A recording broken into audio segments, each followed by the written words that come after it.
The question hangs like a whisper in the void, drifting through the Immaterium with a weight that even demons hesitate to acknowledge. It is not a question asked lightly. It is not a question meant for mortal minds.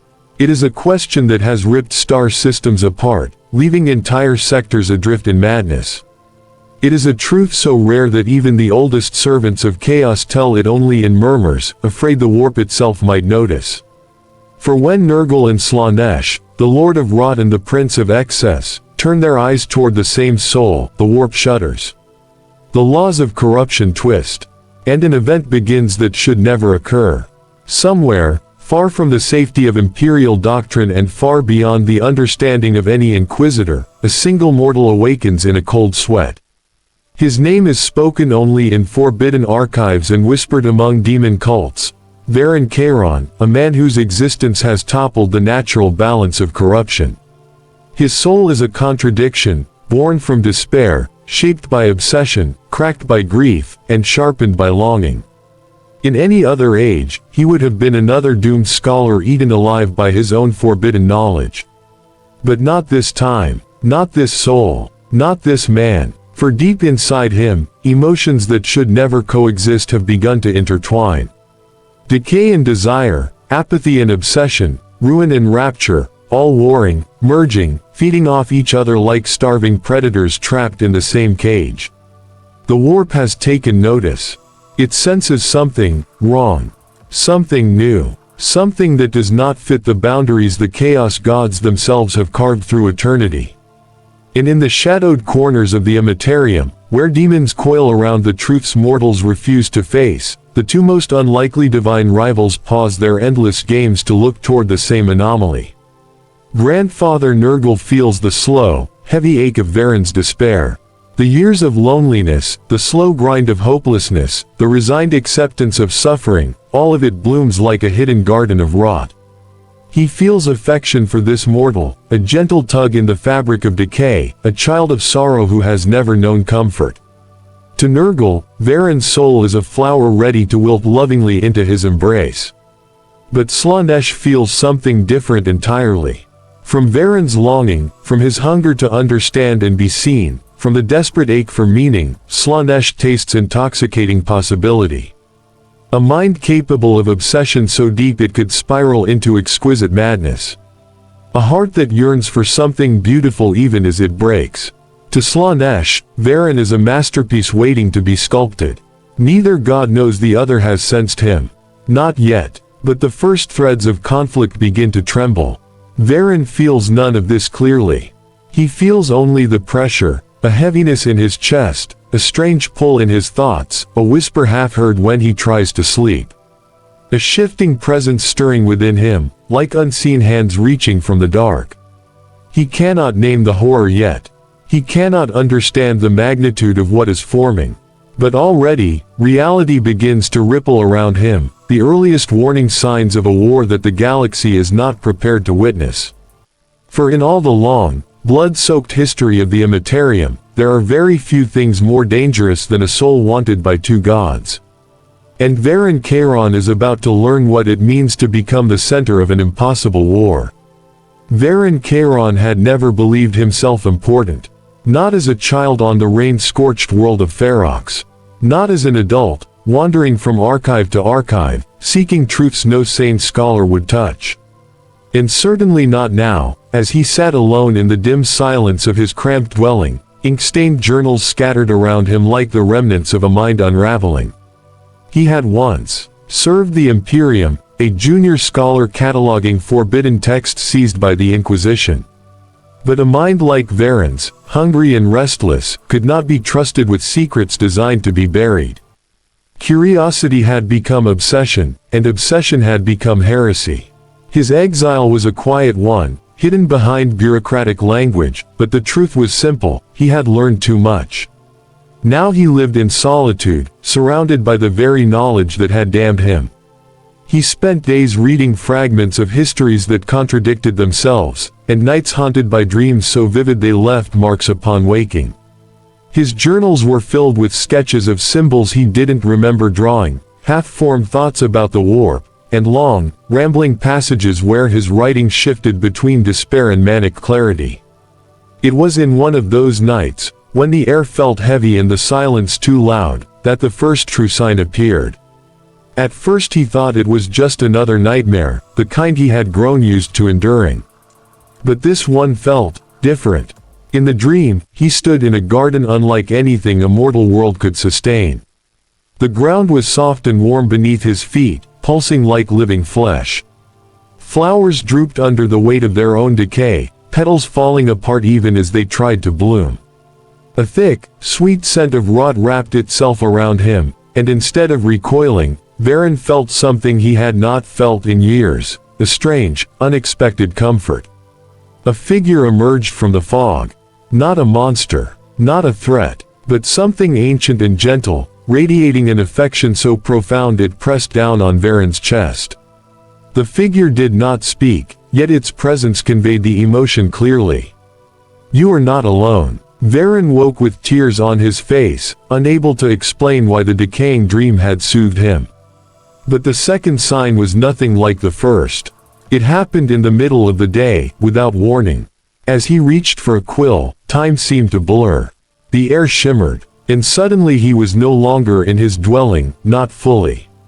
Reality layered over itself, two worlds occupying the same moment. Soft whispers curled around his ears, musical and seductive, each syllable shimmering like liquid light. He felt a presence, elegant and cruel, stroking the edges of his thoughts. It offered everything he had ever yearned for: understanding, perfection, the intoxicating rush of being truly seen. Colors bled through his vision, pinks, purples, golds, tracing the shape of a promise that made his heart race. You could be more. Then the vision snapped away. Varen stumbled, breath trembling, his quill spilled across the table. He looked down at his hands, expecting them to shake, but instead they felt oddly numb, as if touched by something that did not belong to the mortal world. He tried to rationalize it. Stress, isolation, residual warp contamination from his studies. But deep inside, Varen knew something was terribly wrong. For days afterward, his emotions swung violently between extremes. Some mornings he could barely move, crushed beneath a weight of hopelessness so thick it felt like drowning in mud. Other nights he burned with a feverish energy, consumed by impulses he had never felt before, hungering for sensation he could not name. And through it all, one thought gnawed at him. Someone, or something, is watching me. He did not know that two divine beings were staring into the depths of his soul at the same time. He did not yet understand that his twisted blend of despair and desire had created a resonance that pulled at both Nurgle and Slaanesh with equal force. But the warp understood, and deep within its shifting currents, demons whispered a warning that had not been spoken in millennia. A soul like Varen Kairon's was not supposed to exist. Varen did not understand what he had become, but in the Immaterium, the truth was already spreading like wildfire. Wordless ripples carried his presence from one demon court to another, moving through the warp like a scent carried on the wind, an aroma of grief mixed with longing, despair wrapped in feverish hunger. It was the kind of spiritual fragrance that pulled at two incompatible domains, stirring reactions in places that had not stirred for centuries. In the garden of Nurgle, the god of decay paused. Nurgle did not pause often. He existed in a timeless rhythm of growth and rot, joy and entropy. But as he turned one of his colossal, bubbling heads toward a distant corner of the warp, his smile deepened. He could feel it, the heavy ache of Varen's sorrow, the softness of his broken spirit, the slow collapse of a man who had carried too much for too long. To Nurgle, this was not weakness. This was beauty. This was a wounded child wandering in the cold, needing only a warm embrace, a comforting rod to soften the pain. Nurgle's garden bloomed a little brighter, if bright could describe the soft green glow of fungi pulsing within rotting vines. The god's laughter rolled like thunder through the garden, shaking spores loose from the trees. Such lovely despair, he whispered, though no mortal ears could hear it. Such tender loneliness. My dear child, you are ripe for rescue. And so Nurgle continued to watch Varen with gentle affection, like a father peering fondly at a lost son. But in the shimmering, ever-shifting palace of pleasure, another god sensed the same soul, and smiled for entirely different reasons.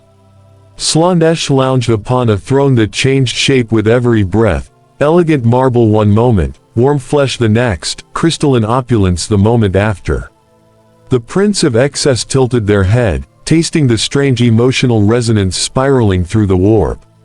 It was intoxicating. Varen's longing was not simple desire, it was the desire of a mind that had spent its life searching for meaning and never finding it. It was the hunger of someone who could never be satisfied, someone who wanted knowledge, understanding, connection, sensation, purpose. It was the kind of hunger Slaanesh could shape into exquisite devotion.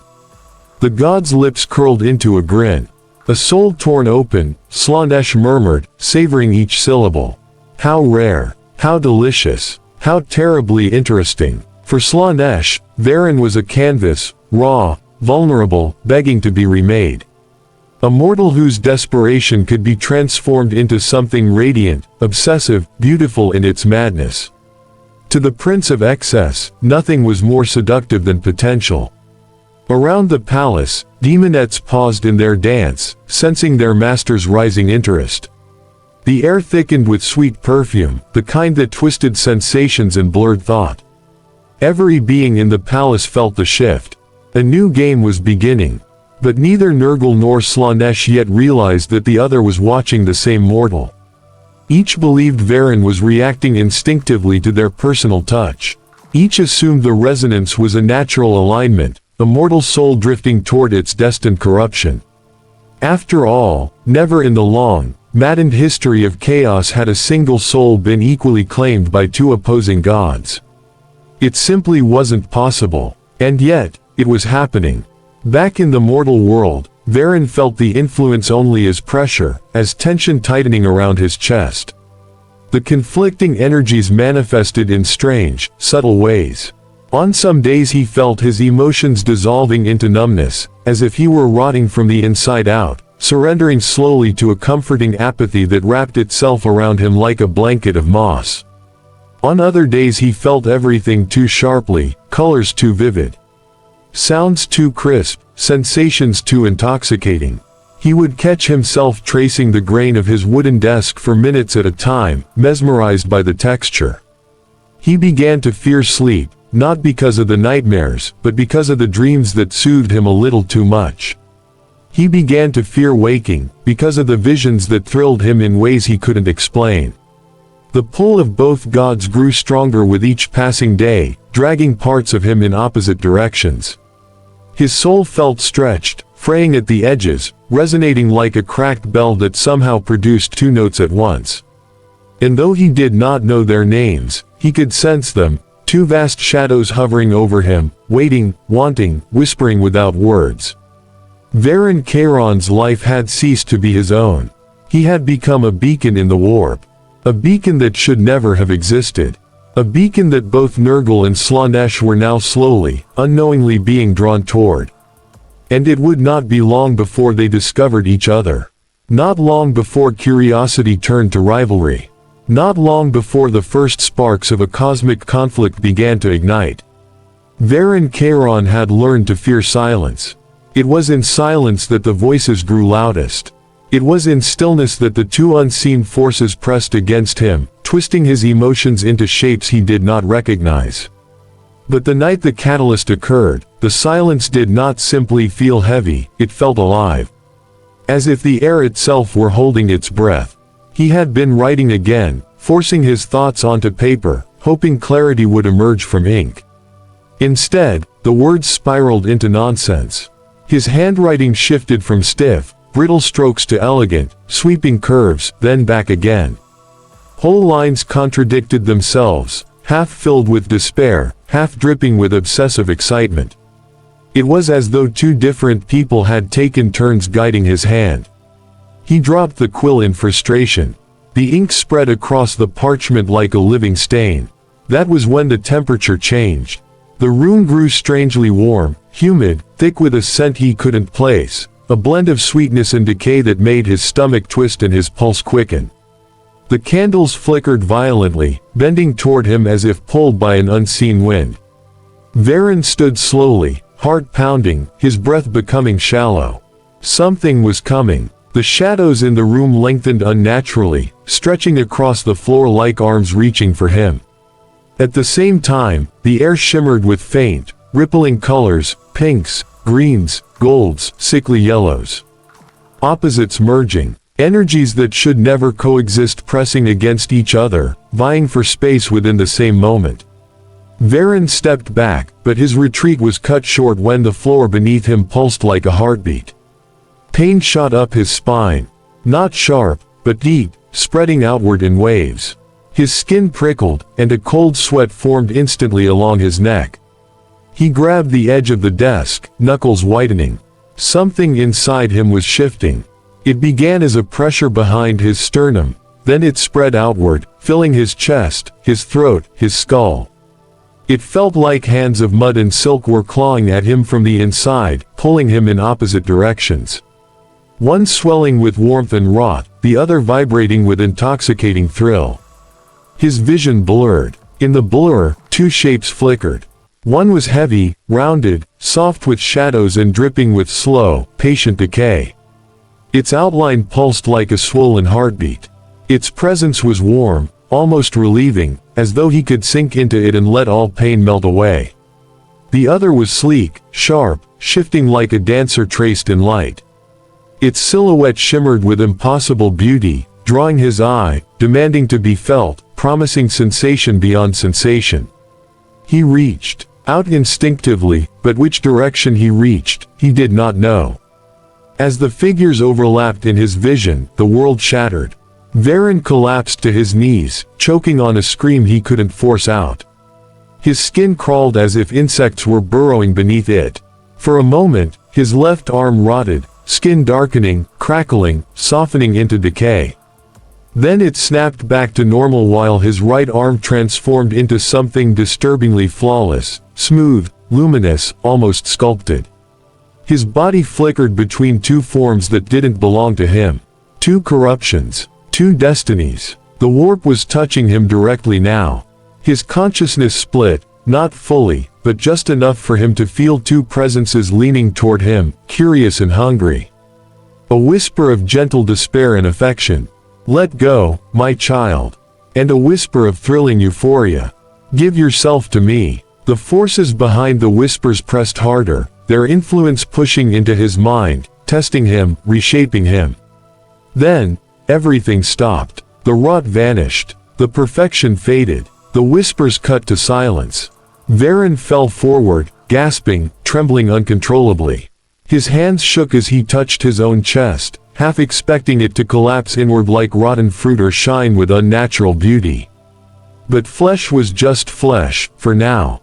Something in him had changed permanently. Two gods had touched him in the same instant.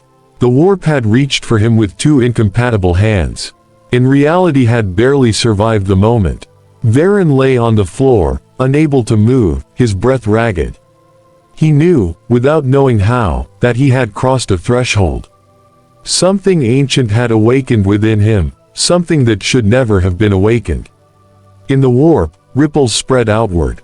Demons paused. Whispers grew frantic. Shadows shifted with excitement and dread.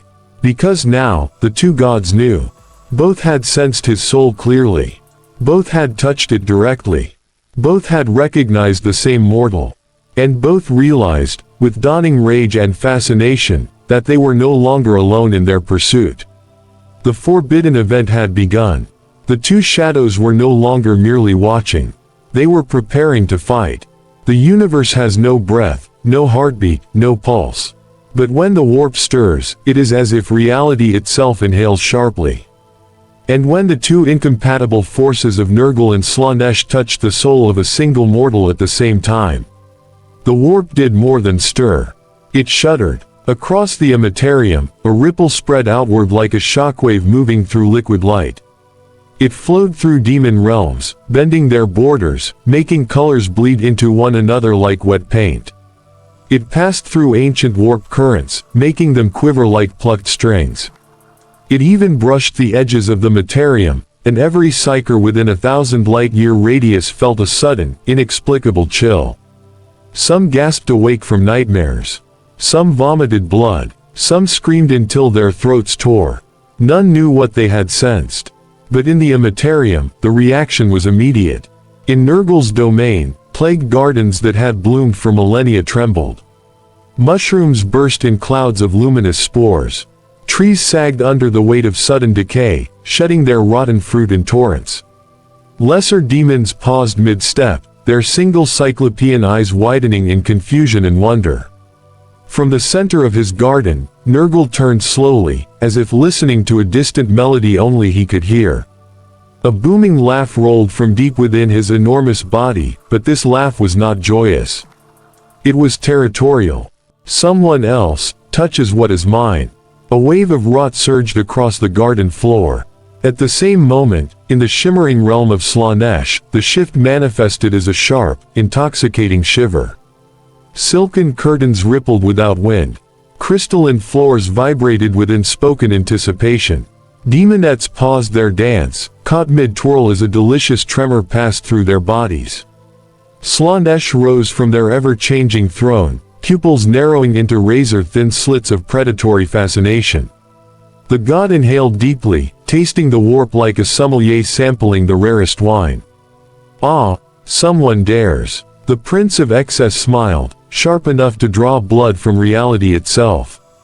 How bold, how breathtakingly bold. Back in the mortal world, Varen had curled against the wall, clutching his chest as though it were the only part of him still solid. His pulse pounded in his ears. Sweat dripped down his face. His breathing was ragged, uneven, shaking with each desperate inhale. His soul, though he couldn't articulate the sensation, felt bruised. As if something massive had pressed into it from two sides. The air around him tasted wrong. Thick, electric, alive. He tried to stand but found his legs unresponsive, as though the warp's touch had left them temporarily hollow. His limbs felt too light and too heavy at once. His thoughts flickered between numbness and exhilaration. One moment he felt the deep, aching urge to collapse into comfort, to let something greater take his pain away. The next, he felt an intoxicating rush, a desire to rise, to transcend, to surrender to pleasure so sharp it bordered on agony. Two emotional worlds warring in one mortal mind. Two gods whispering through his veins. He didn't know their names, but he could feel their presence like oil slicking over his soul, thick, warm, invasive. His thoughts were no longer his own. He felt like a book whose pages were being flipped by invisible hands, each page rewritten in two different scripts fighting for dominance. He gagged, leaning forward as bile rose in his throat. The taste was bittersweet, too bitter. He spat onto the floor. The liquid hissed faintly. The stone darkened where it touched. Varen stared, horrified. This was no illusion, no hallucination. The warp had marked him physically. His body was becoming the battleground. In the warp, the ripple became a storm. Nurgle's affection twisted into possessive wrath as he sensed another deity's touch on his soul. The garden's air thickened with spores, rising like storm clouds. Demons scurried for shelter as vines thrashed and split open, spilling pus and insects. Across the realm, a single phrase echoed in a voice like rotting thunder. "Mine." At the same time, Slaanesh's laughter rang like chimes dipped in poison. The palace of pleasure shimmered with new, dangerous colors. The air pulsed with rhythm. Every demon felt a rush of hunger, craving a conflict that was both forbidden and irresistible. Slaanesh whispered into the warp. "Mine. Two domains. Two gods. One soul caught between them." The ripple sharpened into a line, pulsing violently, marking the moment the warp recognized the truth. A war was forming. A war over a single mortal soul. A war that should never have been possible. And somewhere in the unstable space between realms, where rot and ecstasy briefly touched, a fracture opened, small, thin, barely visible. But growing. Varen felt the shift like a blast of heat hitting his chest. He gasped, collapsing forward onto both hands as the world spun. His vision blurred, not from weakness but from pressure.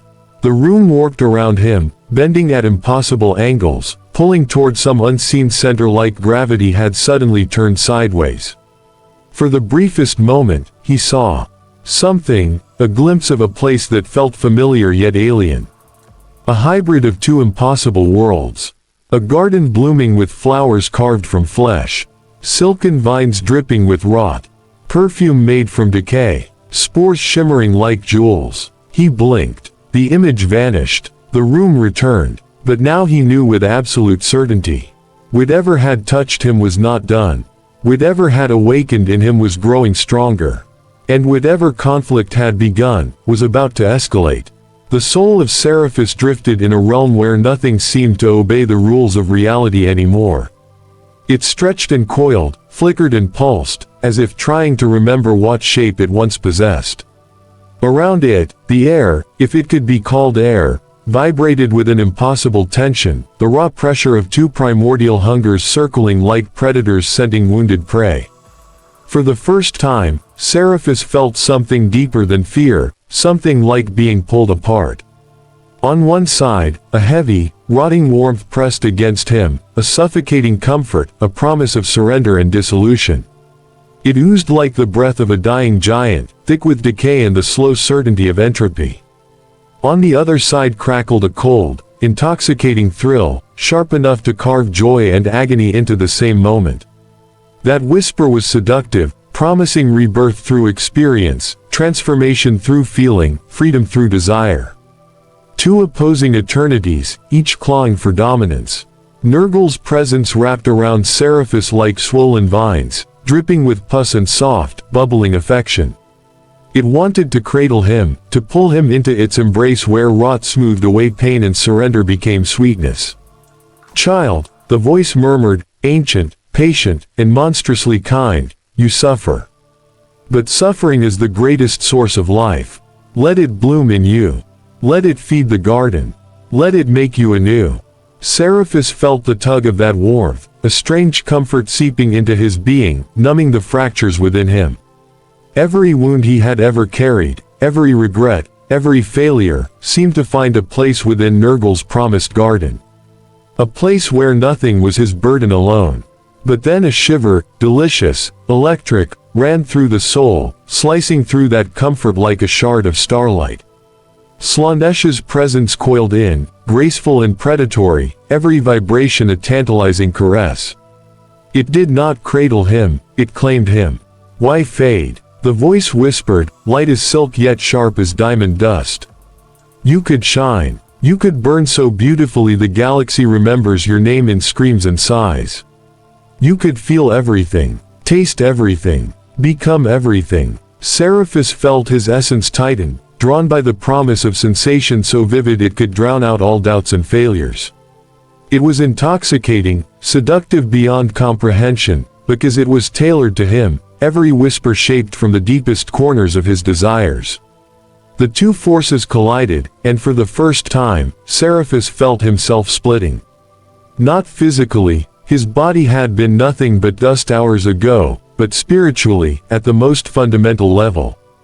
One half of him wanted to rest, to dissolve into the loving rot and let the weight of existence melt away. The other half craved the exhilarating storm of sensation, the chance to reinvent himself as something transcendent and terrible. The push and pull became unbearable. His essence thrashed like a creature trapped between tides, each direction a promise, each promise a threat.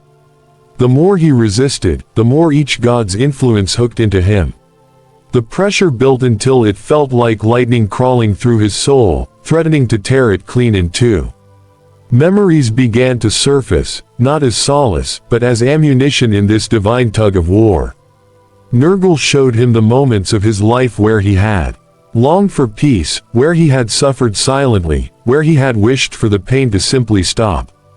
Slaanesh illuminated the opposite, the secret ambitions he had buried, the thrill he had felt in victory, the hunger for more that he had never dared admit. Each memory was a wound, and each god pressed their fingers into those wounds with intimate precision. Seraphis cried out, not with sound, but with the raw emotion of a soul being stretched past its limits. It was then, in the midst of that torment, that the first fracture appeared. A tiny crack glittered across the surface of his essence, like stress-shattering glass in slow motion. It did not break him, not yet. But it proved one thing with dreadful certainty: he could be broken. The fracture pulsed with sickly green light on one side, shimmering violet on the other. Nurgle's rot seeped into the crack, trying to claim it as fertile soil. Slaanesh's delicate touch traced its edges, trying to reshape it into a doorway. Both powers surged, neither willing to give an inch. Seraphis felt himself pulled apart again, deeper this time, as if the crack were widening. For the first time, the soul understood an awful truth: neither God wanted him whole. They wanted him changed, molded, reshaped to fit their own vision of eternity. The only question that mattered anymore, was whether he could endure the pull long enough to keep even a fragment of himself intact. And with that realization came fear, pure, unfiltered, primal fear. Because the crack was only the beginning. And both gods knew it. The fracture within Seraphis pulsed like a wound that refused to close, and from that wound came the voices, subtle at first, like distant echoes drifting on a poisoned breeze. The whispers were not words at the beginning but sensations, impressions, emotional currents tugging him in two opposite directions. They seeped into the broken edges of his soul, filling the cracks with influence, with meaning, with temptation. One whisper felt heavy and warm, like soil after rain, decay, but comforting in its inevitability. The other shimmered like a forbidden melody, soft and intoxicating, promising euphoria that could drown the entire galaxy. Both spoke at once, not in battle yet, but in competition. The soul of Seraphis hung suspended between them, trembling with every breath of power that brushed against him. Nurgle's whispers began to take shape first, thickening into a gentle murmur that felt like moss curling around ancient stone. It seeped into Seraphis's memories, easing the sharp edges, soaking them in a slow, numbing acceptance. "You have carried burdens too long," the murmur breathed, almost paternal. "You have suffered in silence. Let the rot take the weight from you. Let it soften your pain. Let it grow within you, not to harm but to heal." With each word, Seraphis felt pressure loosening, anxieties dimming, responsibilities dissolving like soggy paper. The weight he had carried through life, failures, regrets, fears, seemed suddenly unimportant, distant, as though melting away into a swamp where all things eventually rested. It was terrifying, but it was also beautiful in its own decaying way. But then Slaanesh's presence rose like a silken tide, cutting through that muddy warmth with a whisper that felt painfully, exquisitely alive. "Why settle for numbness?" it cooed, voice delicate as a lover's breath. "You could burn brighter than stars. Every desire you've ever denied, every thrill you buried, every ambition you smothered, let them out. Let them free. Let them elevate you beyond the dreary chains of mortality." Seraphis felt himself shivering at the touch, a shiver that was both terror and longing. Where Nurgle's rot numbed, Slaanesh's caress awakened.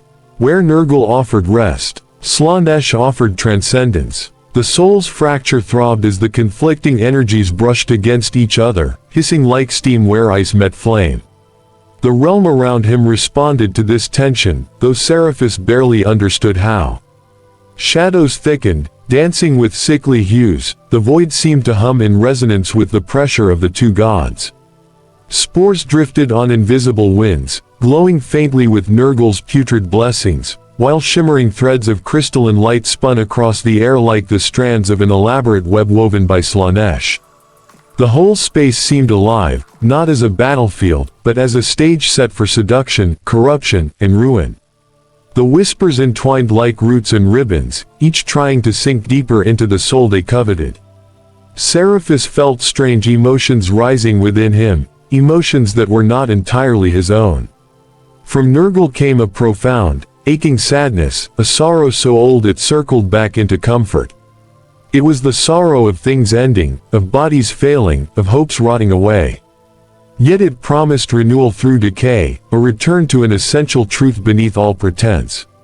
From Slaanesh came something sharper: hunger, passion, a fierce urge to break free from limits, to taste every forbidden pleasure, to become something magnificent even if it meant shattering himself to do so.